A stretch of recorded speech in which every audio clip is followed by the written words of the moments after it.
Welcome to the Justice League trading card game presented by Panini America. The Justice League trading card game uses the Metax or Metax game engine, which allows us to cross over not just the Justice League, but any other popular properties that we'd like to mix in the future.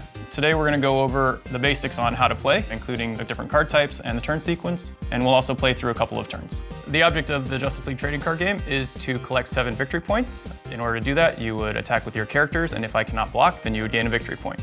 The basics of the game are played with 3 different card types, the first being characters, the second being battle cards, and the third being events. Characters are the most important cards in your deck. They have a couple of different things to note here. All characters have stats. They can have anywhere between 1 to 3 different stats. The stats are red for strength, blue for intelligence, and green for special.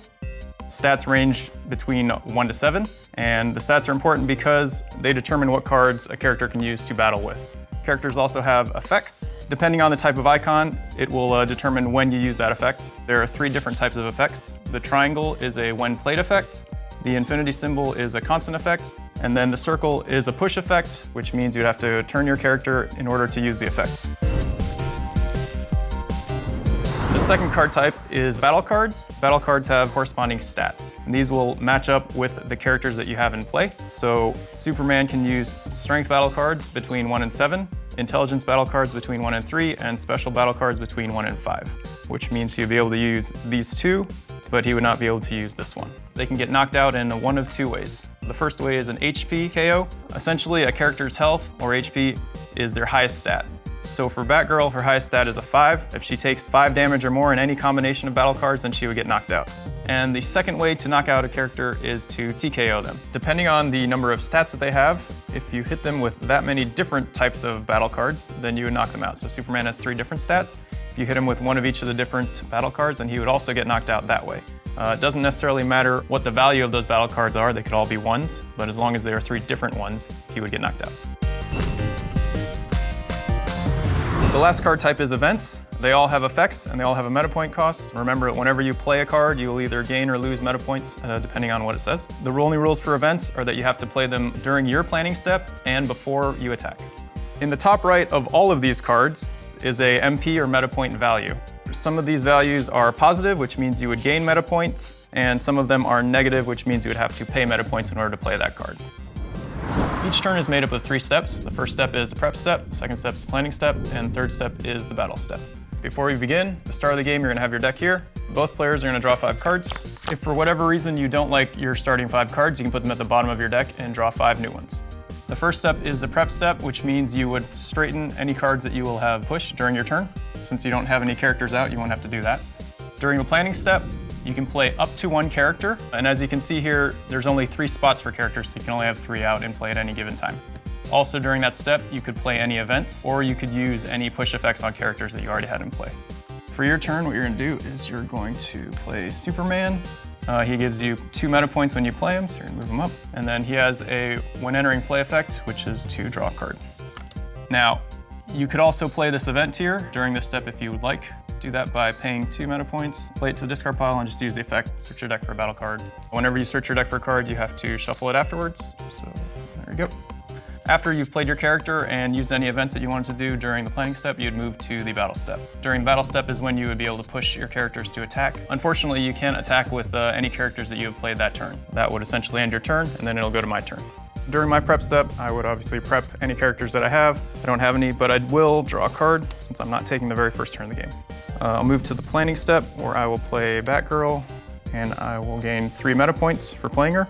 I have an event. Unfortunately, it costs 4 meta points, so I won't be able to play that this turn. I will move to the battle step. I can't attack with Batgirl, so then it'll go back to your turn. Going into your second turn, you'll start with the prep step. You would prep any characters you have. You don't have any, but you will draw a card.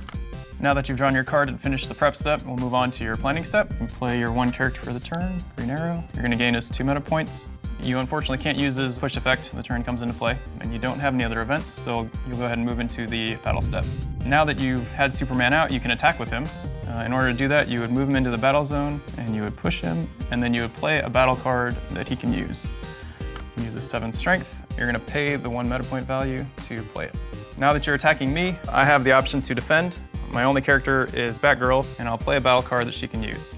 Now that I've defended your attack, we'll exchange the battle cards as damage. Superman gets 1 strength, And Batgirl gets 7 strength, which, as you learned before, she gets HP KO'd because she only has 5 and she's taking a 7. That will end the battle step, and then it will move on to my turn. I will draw a card, then I can play a character. I would gain 2 meta points for playing him, and then I could also pay 4 to play an event to draw 2 cards. I don't have any other effects that I can use, and I can't attack with him, so it will go into your turn. So during your prep step, you will prep Superman, and you will draw a card. So during your planning step, you could use Green Arrow's push effect, but we're actually going to save him, because during the battle step, you can attack with both of your characters.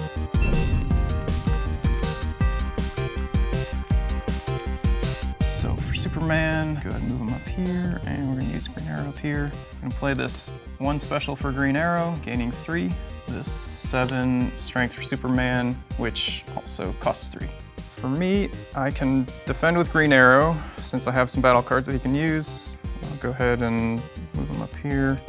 Now I can choose which one of your attackers to block. So I'm gonna go ahead and block Superman with this particular one. So you're gonna take this, he'll have his 2nd different damage type. It takes 3 for him to be TKO'd, or I would have to do 5 more to HP KO him.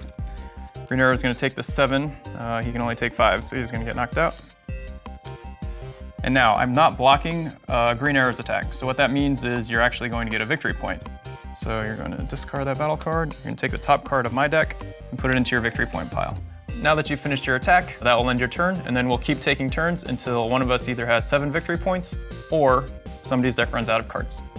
Those are the basics of the Justice League trading card game. It's available now at local hobby stores, and the Green Lantern expansion comes out at the beginning of December. If you have any questions or if you'd like any more information, please visit paninigames.com, and thanks for learning how to play.